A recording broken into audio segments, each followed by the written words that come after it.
wabarakatuh.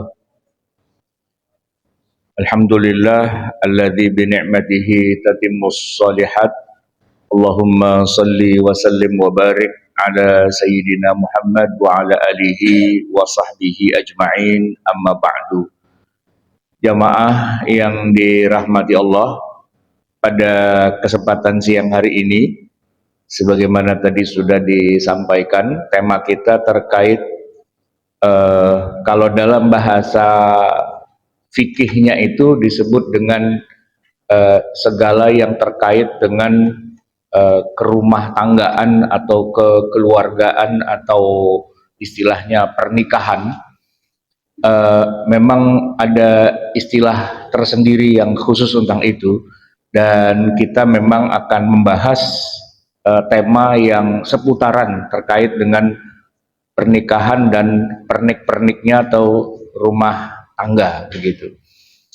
Nah, hari ini yang akan kita bahas adalah ketika ikatan pernikahan itu nantinya berjalan, apa saja yang menjadi pokok kewajiban baik itu di pihak suami sehingga itu menjadi haknya istri, atau juga dibalik, apa saja yang menjadi kewajibannya istri dan itu kemudian menjadi haknya suami, karena memang dia bersilang-silangan. Saya akan awali dulu dari yang kewajiban suami, yaitu adalah memberi mahar. Sebelum pernikahan itu dilakukan atau sebelum terjadi akad nikah, maka yang harus diberikan oleh seorang suami kepada calon istrinya itu adalah mahar. Dan mahar ini walaupun sifatnya kewajiban, tapi kalau bicara tentang berapa nilainya atau jumlahnya, pada akhirnya nanti ya kembali kepada kesepakatan kedua belah pihak, baik pihak suami ataupun pihak istri. Hanya saja jamaah sekalian, kita punya akar budaya yang ternyata sangat jauh berbeda dengan akar budaya Nabi Shallallahu Alaihi Wasallam. Kalau kita melihat konteks kenabian, maka yang namanya mahar ini kayak menjadi hal yang sangat penting dan sangat menentukan, bahkan menjadi tolok ukur dari derajat kehormatan seseorang. Maksudnya begini jamaah sekalian, misal saya kasih contoh ya, Nabi Muhammad yang waktu itu masih berusia 25, masih muda, perjaka, kan menikah dengan Khadijah radhiyallahu anha. Khadijah itu kalau dilihat dari segi bibit, bebet, bobot, orang kita bilangnya begitu, itu menengah ke atas. Dan beliau juga masuk dalam jajaran jet set gitu, orang kaya, orang yang sangat, ya istilah kata business woman yang cukup berhasil lah begitu. Maka kita lihat bahwa seorang Nabi Muhammad itu tidak bisa ngasih mahar tuh seenaknya gitu Pak. Walaupun mungkin buat Khadijah udahlah nggak usah pakai mahar-maharan gitu ya, tapi itu bagian dari struktur sosial yang ada di masa itu. Sehingga kalau sampai Nabi ngasih mahar yang seikhlasnya gitu ya, nah, itu malah jatuhnya jadi penghinaan gitu Pak, penghinaan. Maka harus dikasih mahar yang ya paling nggak bisa diterima oleh struktur sosial masyarakat di waktu itu. Kita punya dua reference, yang satu mengatakan maharnya adalah 20 ekor unta, yang lain mengatakan 100 ekor. Tapi kalau kita pakai yang paling simple ya, yang 20 ekor unta loh Pak, itu harganya nggak kira-kira loh ya. Kita kan kemarin baru aja kurban, kira-kira kalau kita lihat sapi untuk kurban yang bagus lah, jangan yang begeng gitu Pak, yang jangan yang malu-maluin gitu. Berapa harganya sapi kira-kira? Ya 100, itu presiden kali ya. Ya berapa? 30. 30 kurus nggak Pak? Malu nggak? Ya taruh ada 40 juta gitu ya, kalau sapi gitu kan. Tapi kan tuh sapi, Bapak tahu nggak berapa harga onta? Ya, anggaplah sedikit di atasnya gitu. Misalnya kita sebut 50 juta gitu ya. Satu ekor onta. Kalau kali 20 ekor itu berapa, Pak? 50 kali 20. Kan berarti seberapa? Wah, lumayan tuh kan, ya kan? Pernah denger nggak di Indonesia ada orang menikah maharnya segitu? Nggak ada lah, jarang-jarang. Kalau biaya ongkos pernikahannya segitu, iya. Artis tuh kan banyak tuh pada nikah di Bali, Luna Maya kemarin ya, siapa gitu kan. Tapi itu kan kos untuk pembiayaan, untuk membiayai pesta yang mewah itu, bukan pemberian gitu loh. Bukan pemberian dari suami kepada istri. Nah, kalau kita bicara ilmu fikihnya, mahar itu adalah kewajiban suami kepada istri yang harus dibayarkan dan disepakati sejak awal, yang itu sangat menentukan diterima atau tidak diterima. Saya kasih contoh nih Pak.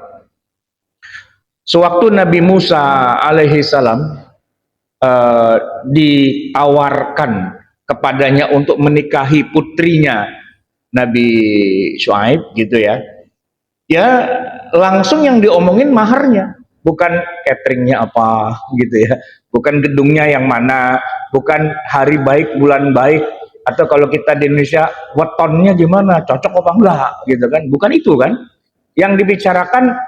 Lu mau bayar pakai apa tong gitu.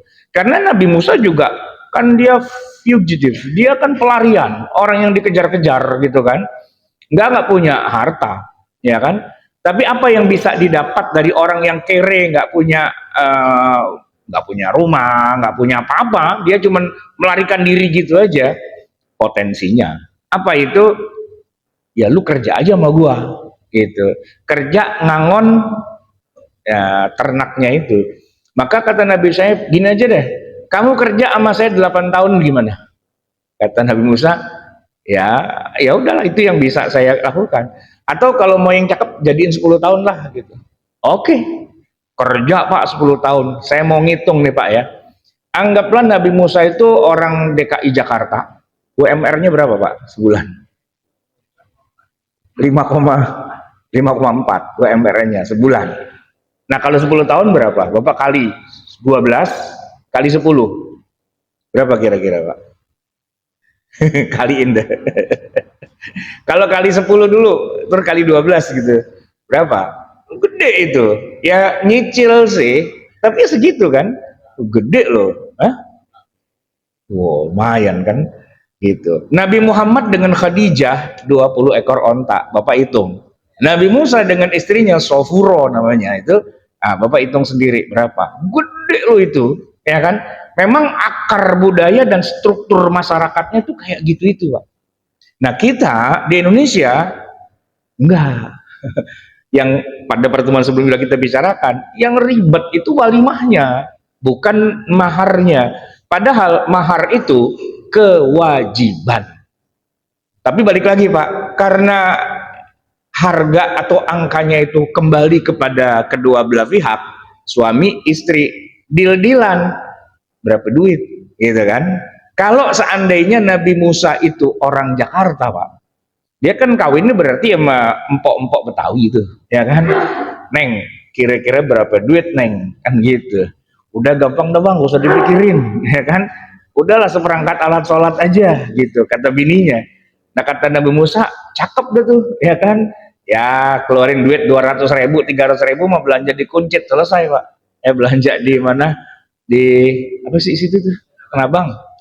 Tamcit, Tamrin City, selesai itu Pak, 300.000 udah dapat banyak itu, sama Qurannya, sama sejadahnya, sama mukenanya, ya kan, ya udah lumayan gitu. Tapi kan Nabi Musa bukan orang Betawi, bukan orang Jakarta, dia orang Palestina, ya kan, orang Mesir begitu. Ya budayanya di negeri Madian juga enggak gitu, kerja 40-10 tahun gitu. Nabi Muhammad juga begitu, sehingga gede itu nilainya. Makanya Pak, orang Arab demen banget datang ke Indonesia. Kenapa? Kawin di sini murah. Mahar tuh kayak nggak usah dipikirin, cuma seperangkat alat sholat gitu ya. Ya, jadi beruntunglah orang-orang yang bisa dalam hidupnya menikah di Indonesia, karena wanita-wanita di Indonesia itu murah gitu, rakius gitu kan. Ditambah lagi dengan budayanya gini Pak, orang Indonesia ya, kewajiban seorang istri kan sebenarnya Pak untuk urusan rumah tangga, kalau aslinya nih dalam Islam, kecuali jima melayani suaminya, selebihnya itu bukan kewajiban gitu sebenarnya Pak. Aslinya. Kalau kita baca kitab-kitab fikih itu begitu. Tapi kan budaya kita mengajarkan lebih dari itu. Istri itu harus jadi pembantu di rumah suaminya. Nah, jadi dengan mahar semurah-murahnya, mendapatkan effort sebesar-besarnya, laris manis Pak Indonesia. Orang Arab datang semua kemari. Kenapa? Udah murah, dapat semua lagi begitu kan. Nah, itu yang membuat Bogor, Cianjur, Puncak itu rame Pak gitu. Dan nggak cuma yang di sono, di sini-sini juga begitu ya kan. Kalau keturunan-keturunan Arab kawin sama orang Indonesia, ahwal istilahnya, demen banget dia, karena kawin sama Syarifah belum tentu mau suruh masak Pak. Kenapa? Tar dulu, dalam budaya mereka nggak ada masak-masakan. Nah, tapi kalau kawin sama orang Indonesia bisa diatur begitu. Nah, jamaah sekalian, di dalam Al-Quran Allah perintahkan, surat An-Nisa ayat 5, wa atun nisaa sadaqatihinna nihlah, dan berikanlah kepada para wanita sadaqatihinna, maharnya mereka, nihlah, dengan penuh kerelaan, karena itu pemberian.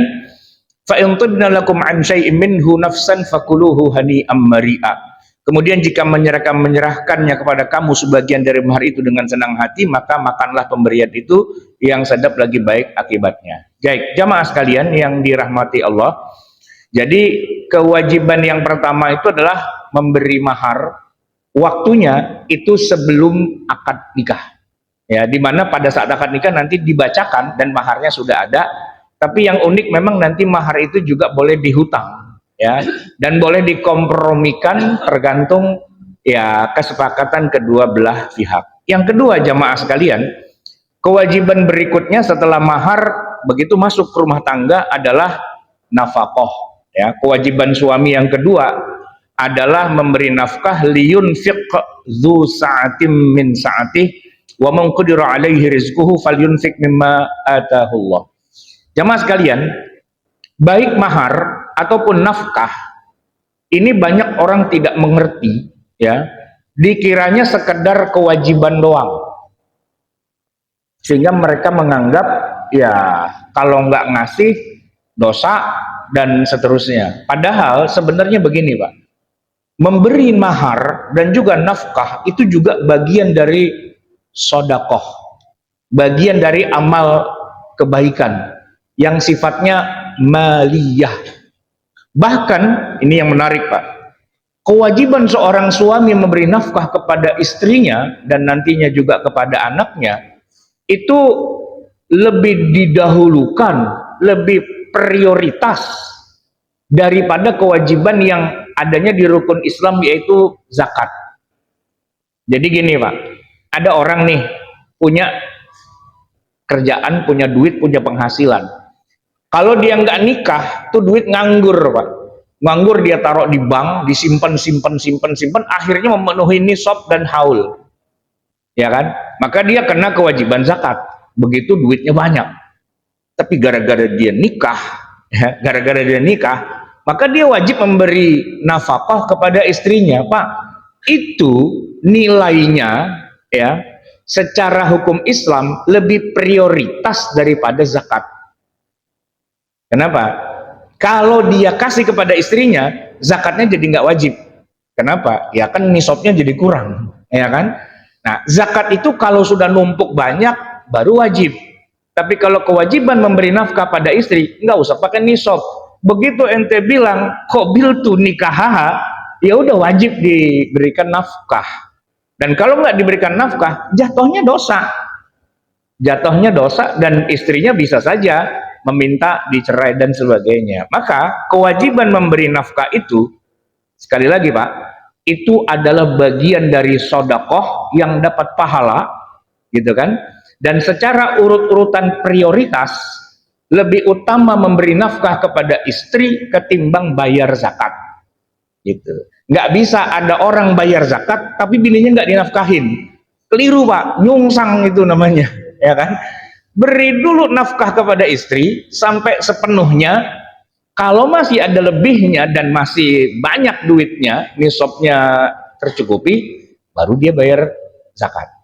Jadi walaupun zakat itu ada di dalam rukun Islam, ya kan, tapi kewajibannya belakangan. Kalau nafkah buat istri itu sudah ditunaikan terlebih dahulu, karena memang itulah perintah Allah Subhanahu wa taala, mendahulukan nafkah kepada istri ketimbang memberi zakat kepada orang lain, gitu, kepada fakir miskin, tetangga mana dan sebagainya. Itu ya itu memang ada kewajiban, tapi nomor satu, setelah nafkah pada istri diberikan terlebih dahulu. Jamaah sekalian, hanya saja memang dalam konteks prakteknya ini agak beda nih Pak, ya. Kita orang Indonesia menganggap nafkah itu adalah gaji suami. Gaji suami adalah nafkah. Nah, ini yang perlu juga kita luruskan. Enggak, gaji suami itu bukan nafkah, dan nafkah itu bukan gaji suami. Nafkah itu kewajiban suami pada istrinya, berapa nilainya balik lagi pada kesepakatan. Nah, kesepakatan itu maksudnya gimana? Ya waktu lagi ngelamar, ya dua tuh Pak yang dibicarakan, mau ngasih mahar berapa dan mau ngasih nafkah berapa. Itu ya, walaupun nanti sepanjang perjalanan hidup bisa saja terjadi negosiasi ulang, tapi yang pertama patokannya ketika ngelamar, dan nanti diterima apa nggak diterima lamaran, itu salah satu faktor penentunya adalah dari kesepakatan mau ngasih berapa besar nafkah, ya kan, gimana cara pembayarannya, periodenya kayak gimana, dan seterusnya. Nah, jadi jamaah sekalian, justru kalau kita lihat sekarang, orang ketika ngelamar Pak, nggak ada bab begituan justru, ya kan? Nah, ngelamar tuh cerita kesono kemari, jalan-jalan, makan-makan, pelesiran, seneng-seneng, tapi nggak ngomongin nafkah berapa. Nah, padahal itulah harusnya inti dari negosiasi dalam sebuah ngelamar, itu di situ.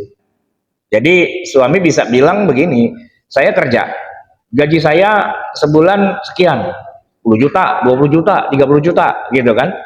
Maka harus ada komitmen, setiap bulan saya akan memberi kamu nafkah. Itu misalnya berapa? 10 juta.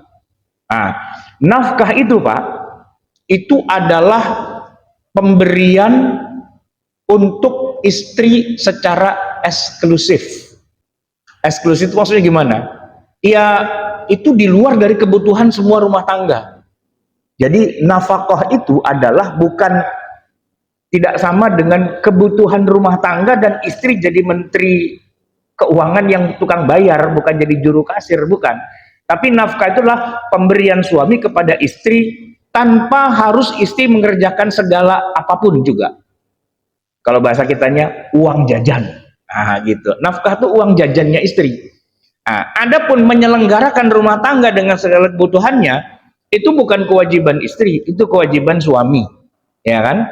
Nah, di kita yang jadi kebiasaan adalah satu amplop gaji itu Pak. Zaman dulu orang gajian pakai amplop gitu kan. Serahin ke bini, nih lu urus semua, kalau kurang lu tambahin sendiri, lu hemat-hemat gitu kan. Nah, istri kemudian dengan bagusnya diatur semua pengeluaran segala macam, bahkan kadang-kadang agak nyisa, malah nombok, malah dia jualan, malah dia apa dan sebagainya.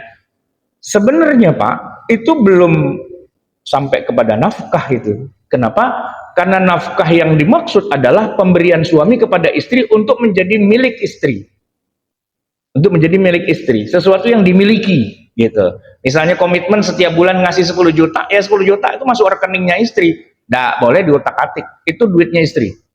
Nah, untuk makan, bayar listrik, bayar tagihan, bayar kontrakan, bayar, itu di luar itu sebenarnya.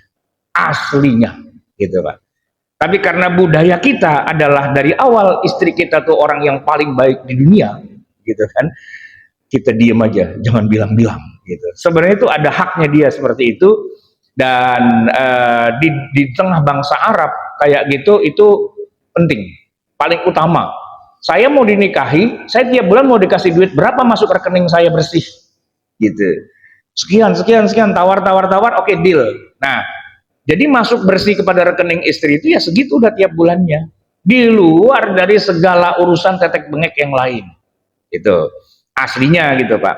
Tapi karena struktur, balik lagi, struktur masyarakat kita nggak kayak gitu, akhirnya ya udah suami tiap bulan begitu bergaji satu amplop kasih aja ke istri, gubrak, lu urus tuh semua gitu. Dengan begitu dia berpikir sudah melaksanakan kewajiban yaitu memberi nafkah kepada istri, ya kan? Walaupun sebenarnya istri juga nggak dapat apa-apa sih. Nah tapi karena istrinya rela, wanita solehah, nggak apa-apa dah gue nggak dapat apa-apa, yang penting rumah tangganya berjalan kan gitu. Akhirnya ya seperti nggak dapat apa-apa. Baik jamaah sekalian, itu kewajiban suami istri. Kita mulai dari yang suami, memberi mahar, memberi nafkah. Nah yang ketiga jamaah sekalian, ini yang unik.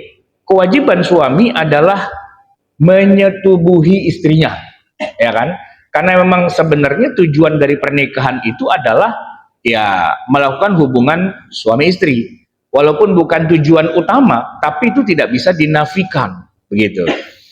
Basically memberikan, kalau kita bahasa Indonesianya namanya nafkah batin gitu Pak ya.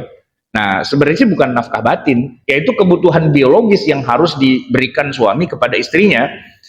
Nah jumhur ulama diantaranya mazhab Hanafi, mazhab Maliki dan Hambali sepakat menyebutkan bahwa seorang suami menyetubuhi istrinya ya itu merupakan kewajiban dasar seorang suami, sehingga bila suami tidak menunaikan kewajibannya tanpa alasan yang bisa diterima secara kewajiban secara akal gitu ya, ya maka dia berdosa gitu. Tinggal masalahnya frekuensi ya kan, kualitas dan seterusnya gitu kan. Nah itu yang harus disepakati. Dasarnya adalah bahwa Rasulullah SAW itu juga memberikan perintah, wa inna li zaujika 'alaika haqqan. Ya, ini hadis Sahih Bukhari, Pak. Dan istrimu itu punya hak atas dirimu, berarti dirimu punya kewajiban atas istrimu. Ya. Lalu ketika ada seorang sahabat pernah bilang begini, ya Rasul, kami ini pengen banget nanti waktu mati itu masuk surga yang paling tinggi. Jadi kami pengen gitu ya, waktu di dunia ini udahlah nggak usah lagi mikirin kenikmatan duniawi. Walaupun kita punya istri, udahlah istri kita anggurin aja.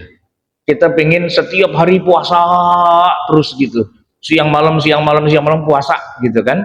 Karena umat Kristiani ya kan, para pendeta, para rahib kan juga begitu, mereka menjauhkan diri dari kehidupan dunia, bahkan tidak punya istri dan sebagainya gitu kan, dengan istilahnya selibat, dengan tujuan bisa mendekatkan diri konsen kepada Tuhan kan gitu. Nah Rasulullah kemudian melarang hal itu. Kayak gitu bukan konsep kita, itu agama yang masa lalu. Kalau masa kita udah nggak kayak gitu lagi. Kata Nabi, sum wa after, kamu boleh puasa sehari tapi kamu harus berbuka sehari.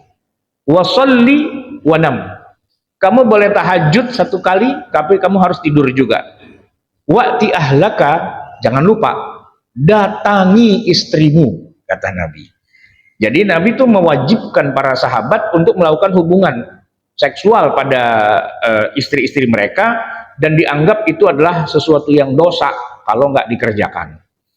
Selain itu Rasulullah juga melarang seorang suami melakukan azal ketika berhubungan, kecuali bila istrinya memberi izin atau meridhoinya. Azal Pak, memutus hubungan suami istri ya sebelum keluar mani udah dicabut duluan, nah gitu istilahnya. Nah Rasulullah SAW an azlil hurrati illa biizniha. Rasulullah melarang melakukan azal atas istri kecuali dia memang mengizinkan. Artinya sampai si istri mendapatkan kepuasan dari hubungan seksual itu. Artinya suami ketika melakukan hubungan seksual bukan untuk mendapatkan kebahagiaan dirinya saja, tapi justru untuk membahagiakan istrinya. Nah, jadi ini hukumnya wajib gitu kan. Nah, tapi memang kalau di dalam mazhab Syafi'i, hukum suami menyetubuhi istrinya bukan wajib, tapi hukumnya sunnah, ya kan? Karena mazhab Syafi'i memandang bahwa menyetubuhi istri bukan kewajiban suami, melainkan hak suami atas istri. Hak. Jadi kalau pakai boleh, kalau enggak. Tapi itu mazhab Syafi'i. Sementara kalau jumhur ulama mayoritas mengatakan itu bukan hak. Ya memang hak di satu sisi, tapi itu kewajiban karena istrinya punya hak. Nah kalau istri punya hak berarti itu jadi kewajiban buat suami.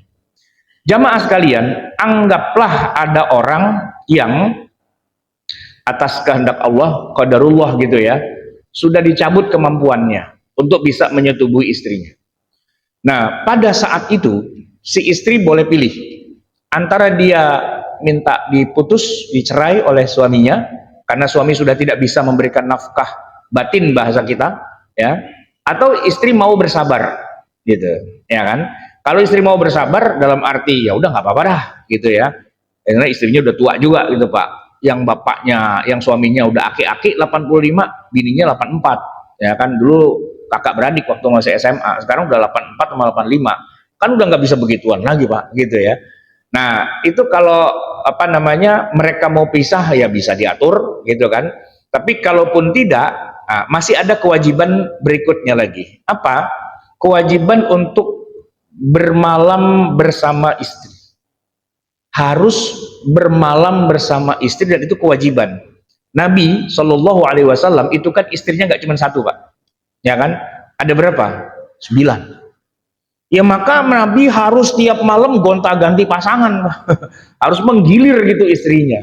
Walaupun tidak harus menjima, walaupun tidak harus melakukan hubungan suami istri, tapi harus tidur atau datang nginep bersama istri-istrinya itu.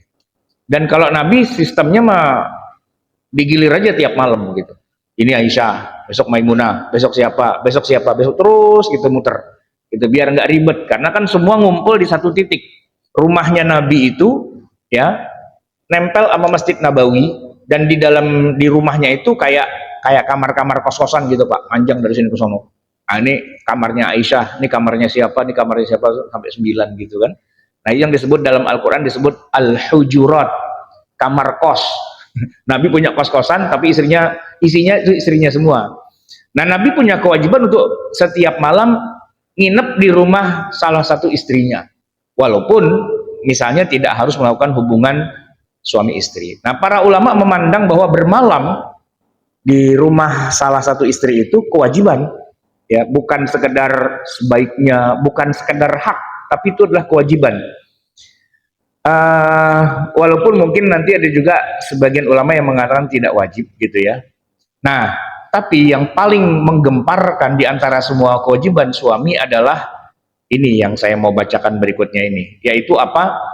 Yaitu berkhidmat, memberikan pelayanan kepada istrinya.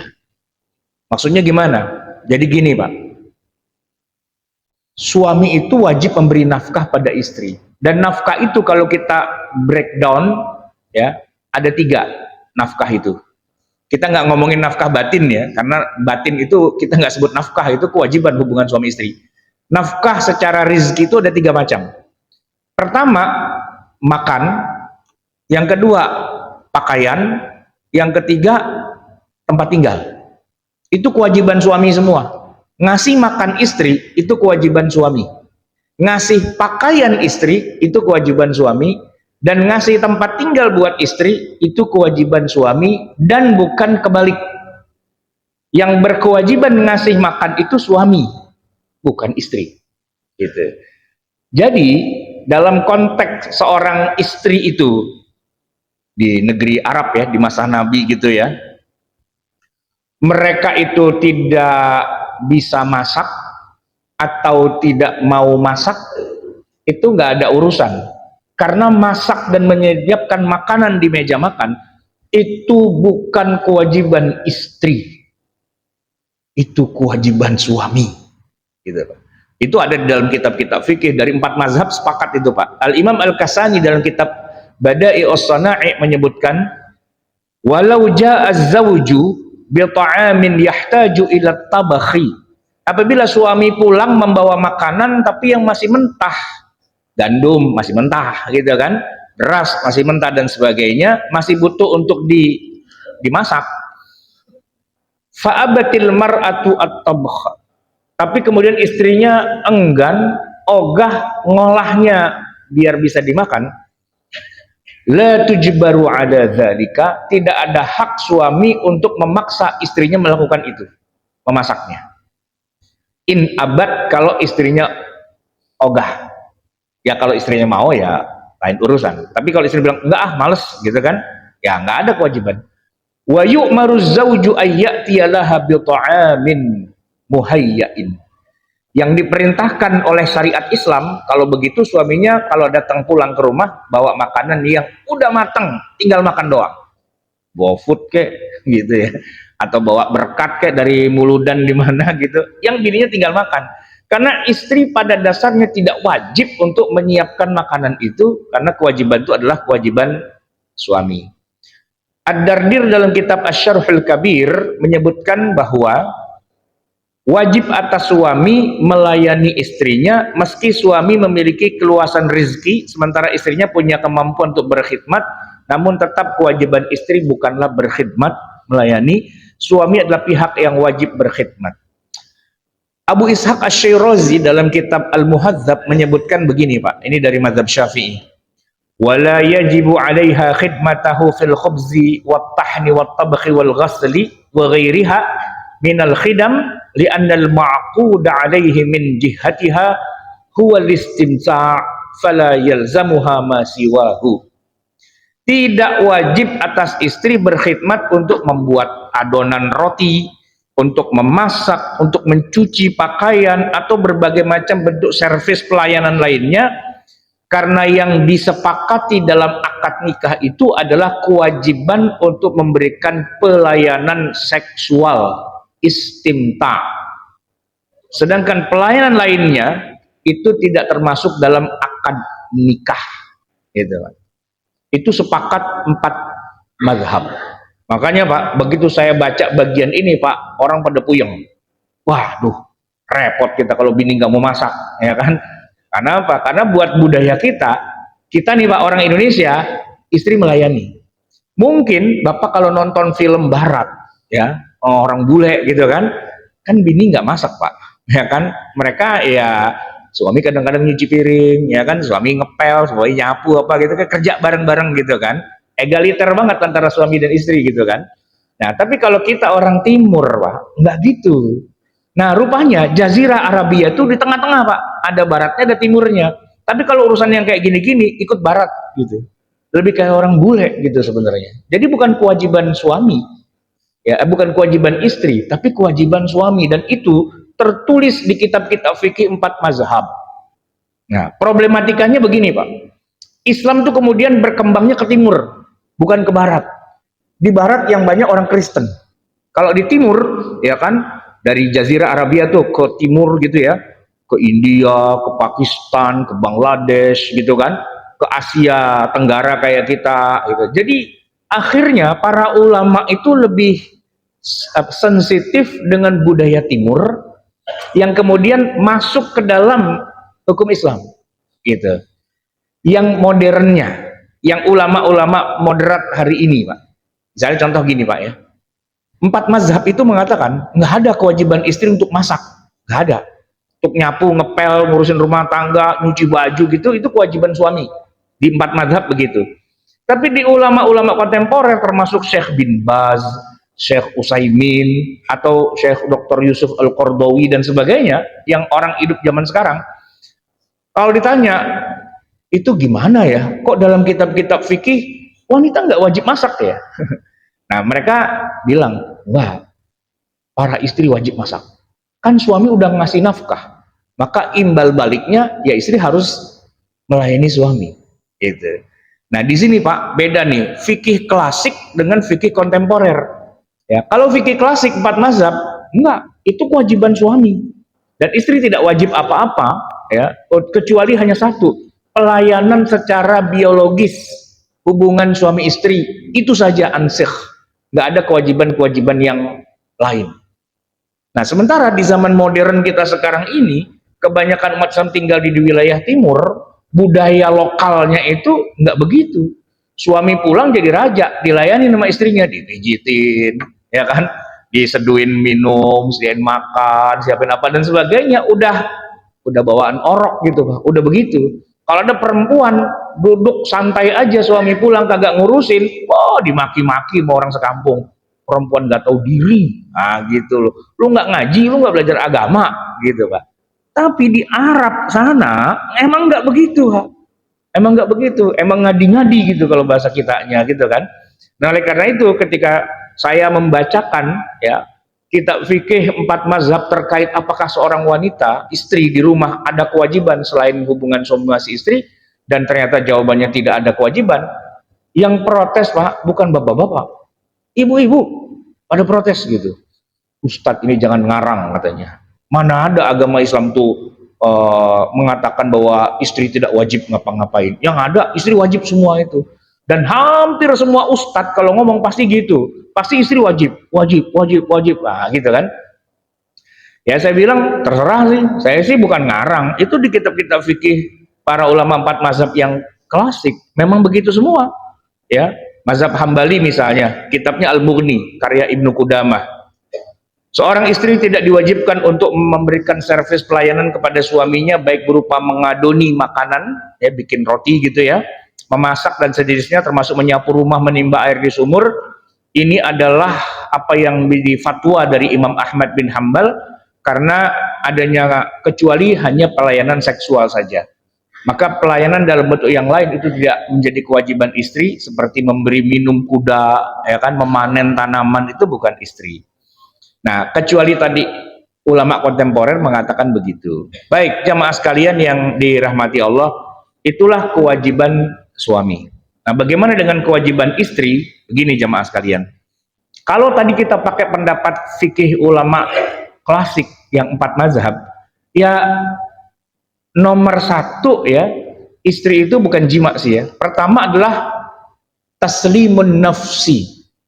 Ya, begitu akad nikah terjadi, maka kewajiban istri adalah taslimun nafsi, menyerahkan dirinya pada suaminya.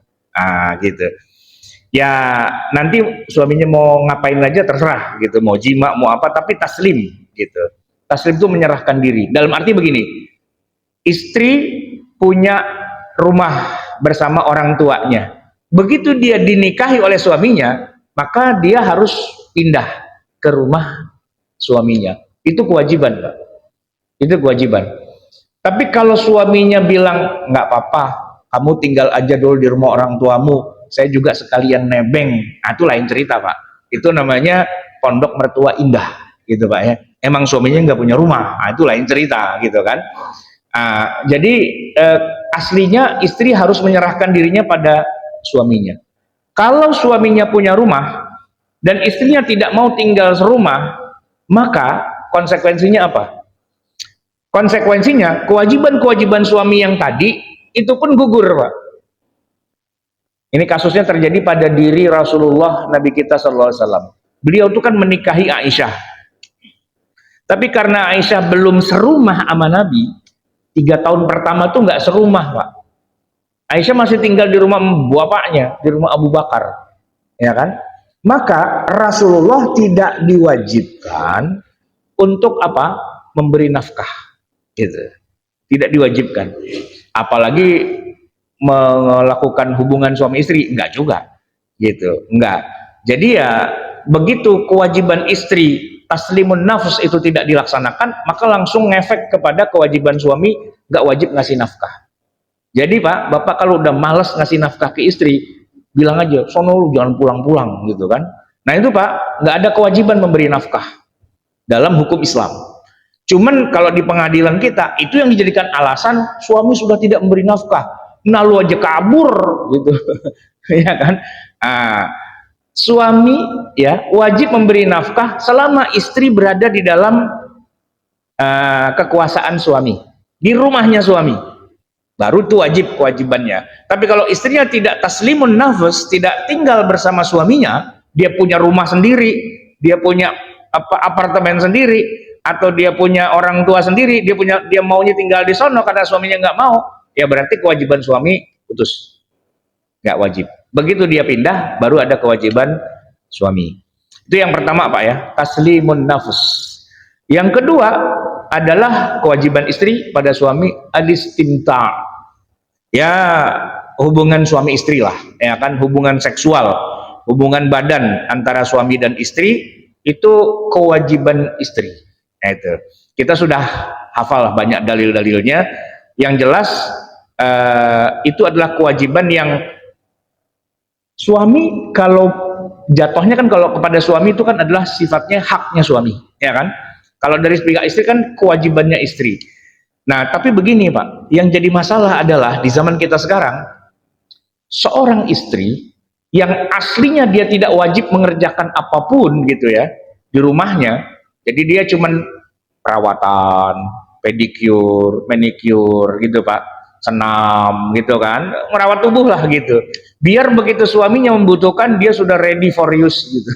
Sudah siap kapan saja gitu kan. Mau pagi, mau siang, mau sore, mau malam, ya gitu. Karena emang nggak ada kewajiban yang lain. Cuman kan ada banyak kompromi di kita zaman sekarang, ya kan? Suami istri sepakat, suami kerja, istri kerja juga, Pak. Ya kan?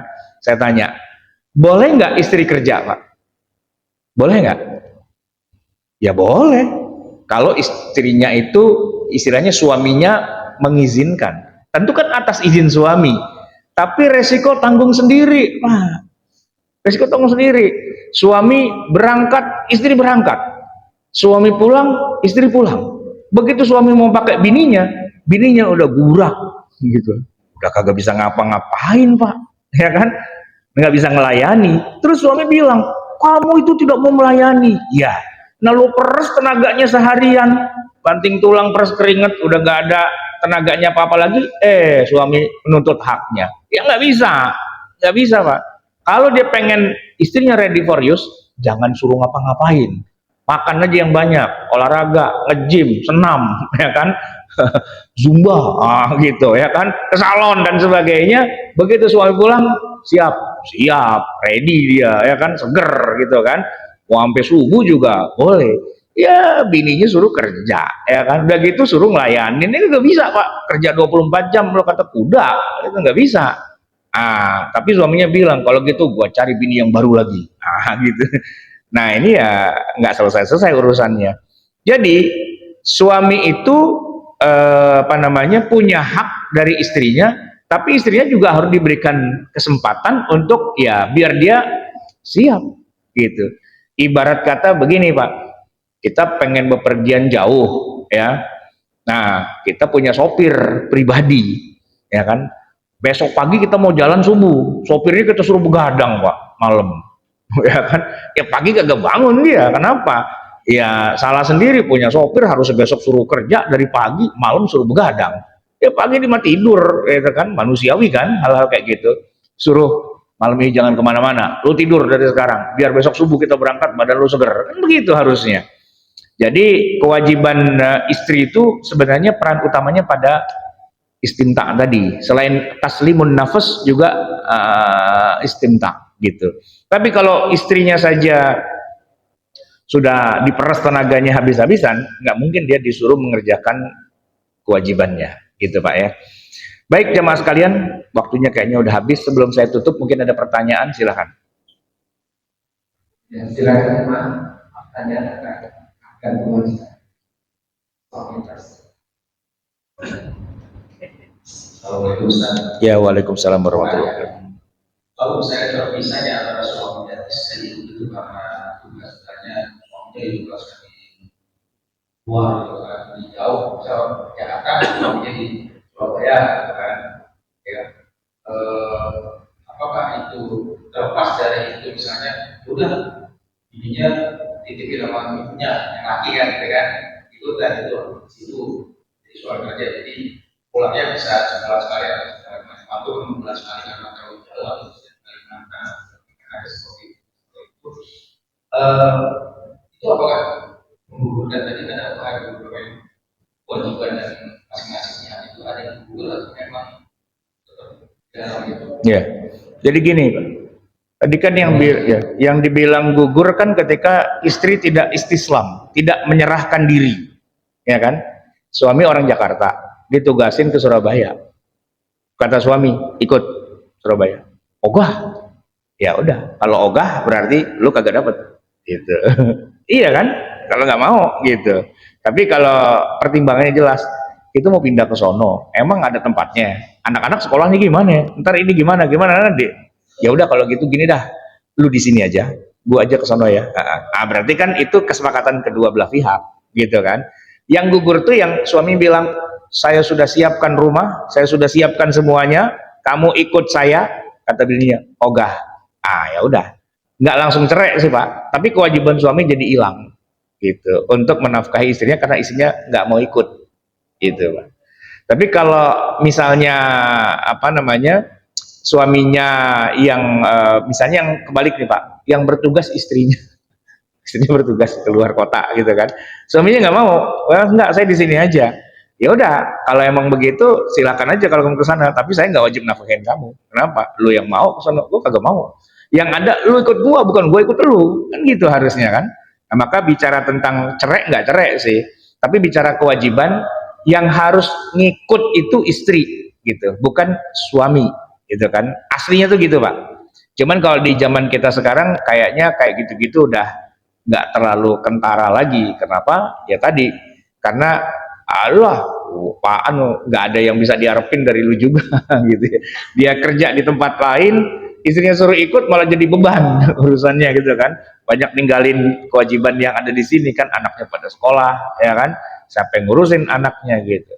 Ada juga Pak, zaman sekarang anaknya nggak diurusin gitu, ditaruh di pesantren aja gitu. Itu kan penitipan anak sebenarnya itu Kak, diam-diam tuh penitipan anak pesantren, bilangnya aja pesantren padahal mah penitipan anak, biar orang tuanya bebas kemana-mana, nggak usah ngurusin anak gitu ya. Maka saya sendiri sebenarnya nggak terlalu apa ya, nggak terlalu mengarahkan orang untuk lepas dari tanggung jawab gitu ya.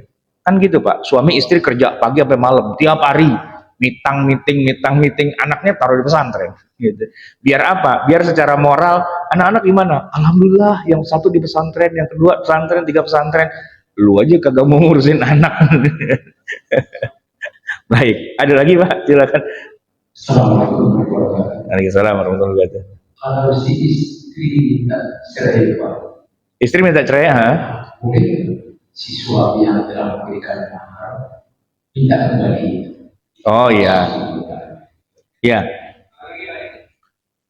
Begini Pak, memang ada dalam apa namanya fikih pernikahan, ya istilahnya khulu, istilahnya itu Pak, khulu. Di kita nggak ada. Khulu itu artinya memuntahkan, gitu. Kan gini Pak, tadi ya ada kewajiban paling awal kan mahar, dan mahar itu kan gede. Tadi Nabi Muhammad mahar 20 ekor onta, sekian miliar kan gitu ya. Abis dinikahi, dapatkan dia mahar kan? Masa istri bilang, ceraikan saya? Lah, itu 20 ontak bagaimana urusannya? Gitu kan? Kan rugi besar, rugi bandar. Tapi kalau dia ngotot juga pengen minta diceraiin, ya udah, kalau gitu balikin. Gitu, balikin. Kalau emang mau balikin. Gitu. Jadi nggak terjadi apa istilahnya ya penzaliman gitu kan. Tapi itu cerita di masa Nabi Pak. Ya kita mahar seperangkat alat sholat 200.000 beli di Tamrin City, kata bininya gue balikin sama kantong-kantongnya sekalian, sama bon-bonnya sekalian gitu kan. Bisa. Oh mahar cuma 200.000 aja ribut lu ya. Gitu. Nah maka di masa Nabi itu kan ada seorang wanita, dia minta cerai dari suaminya gitu, dan lapor pada Nabi, ya Rasul saya minta cerai gitu. Kata Nabi, ente kalau mau minta cerai juga, udah dikasih duit banyak, dikasih mahar kebun kurma yang segitu luasnya, habis dinikahin dia minta cerai, gitu. Lah kan rugi bandar suaminya. Maka kata Nabi kepada si wanita itu, kamu mau nggak balikin kebun yang banyak itu? Iya, sayang juga sih. Ya udah nggak usah minta cerai, gitu, ya kan? Nah, jadi ya itu jadi ikatan gitu Pak, bahwa seorang suami ketika dia menikah istrinya, dia tanam investasi di situ Pak. Nah kalau ente gak mau melepas ya balikin investasinya, kan gitu kira-kira. Cuman ya karena di kita balik lagi cuman 200.000 ya nggak ngaruh lah itu. Ya, silakan lagi Pak kalau ada lagi.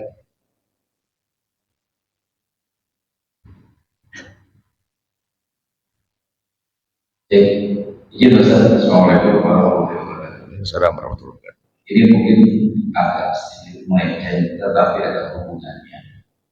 Pertanyaan yang pertama, bagaimana hukum anak hasil luar nikah itu apakah nikah? Yang kedua, walinya itu siapa?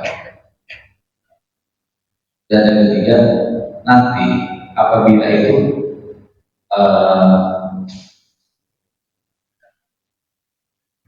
bukan nikah lagi, bukan. Maksudnya statusnya itu seperti apa? Karena masih ada dosa. Nanti dia pun tidak mempunyai hak waris. Mohon penjelasan langsung. Ya, jadi gini Pak, anak di luar nikah berarti kan kita bilang itu zina kan, oke? Nah, status anak zina itu tidak bisa terjadi kecuali harus berdasarkan vonis bahwa orang tuanya berzina. Kalau tidak ada keputusan secara resmi bahwa orang tuanya berzina, gimana caranya mengatakan anak ini anak zina? Yang ada menuduh anak itu anak zina, ya kan Pak? Boleh nggak nuduh orang anak zina lo? Boleh nggak Pak? Kan nggak boleh, ya kan? Kecuali ada keputusan pengadilan yang resmi bahwa anak ini adalah anak zina karena bapaknya berzina, gitu, atau ibunya berzina. Nah, jadi ya kalau memang sudah ada keputusan resmi bahwa bapaknya dan ibunya berzina, lalu ini adalah anak zina, ya berarti memang secara hukum ya dia bukan, bapaknya tuh bukan walinya. Kalau nikah berarti bukan bapaknya, gitu ya. Walinya bisa jadi wali hakim dan sebagainya. Dan kalau bapaknya mati, bapaknya ya, maka anaknya nggak dapat waris. Kalau ngomong itu resmi adalah anak zina secara de jure dan de facto. Yang jadi masalah de jure dan de factonya itu gimana cara mendapatkannya?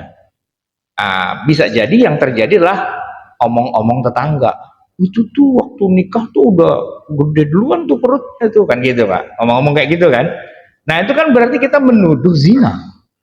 Tuduhan itu ya kan, omongan di masyarakat gitu kan, itu tidak bisa dijadikan dasar untuk mengatakan anaknya berstatus anak zina, kecuali pelakunya langsung.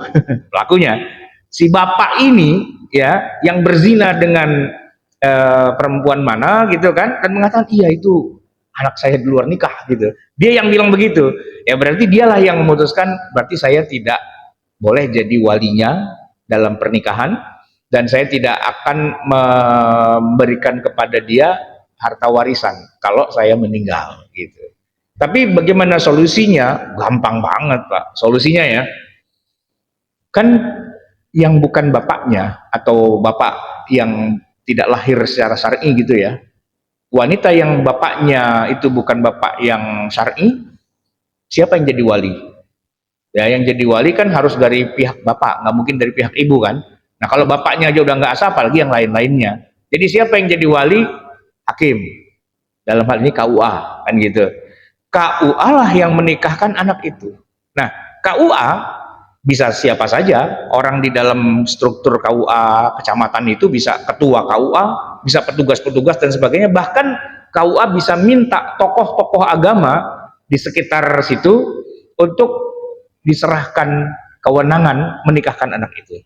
Yang memberikan kewenangannya siapa? KUA. Maka ada Pak Ustadz gitu kan, bertindak jadi wali atas kewenangan KUA.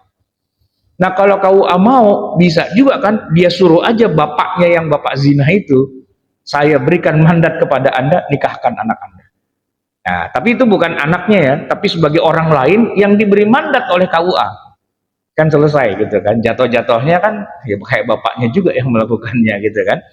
Gimana masalah warisan? Emang nggak dapat warisan. Tapi yang namanya transfer harta dari orang tua ke anak kan nggak selalu lewat warisan. Bisa juga dengan apa? Dengan hibah, bisa dengan wasiat gitu kan, bisa kan gitu. Sama satu lagi syaratnya Pak, Ya kalau orang tuanya punya harta. Nah kalau dia juga kere, apa yang mau diwasiatin, apa yang mau diwarisin kan gak ada juga, gitu kan. Jadi santai aja sih sebenarnya gitu. Oke, baik. Ada lagi Pak? Pertanyaan? Kalau dia terus Iya, cukup ya. Udah jam 1 lewat. Baik, mari kita tutup sama-sama dengan kita baca hamdalah alhamdulillahirabbil alamin. Kita baca doa bismillahirrahmanirrahim. Alhamdulillahirabbil alamin. Hamda yuwafi ni'amahu wa yukafi'u mazidah ya rabbana lakal hamdu wa lakal syukru kama yanbaghi li jalali wajhika wa li'azimi sultanik. Allahumma salli wa sallim wa barik ala sayyidina Muhammad wa ala ali sayyidina Muhammad. Rabbana zalamna anfusana wa illam taghfir lana wa tarhamna lanakunanna minal khasirin. Rabbana amanna bima anzalta wa taba'na ar-rasula faktubna ma'asy syahidin. Rabbana la tuzigh qulubana ba'da idh hadaitana wa hab lana min ladunka rahmatan innaka antal wahhab. Rabbana atina fid dunya hasanah wa fil akhirati hasanah wa qina adzabannar. Wa sallallahu ala sayyidina Muhammadin wa ala alihi wa sahbihi wa sallam. Subhana rabbika rabbil izzati amma yasifun wa salamun alal mursalin walhamdulillahi rabbil alamin. Wassalamualaikum warahmatullahi wabarakatuh.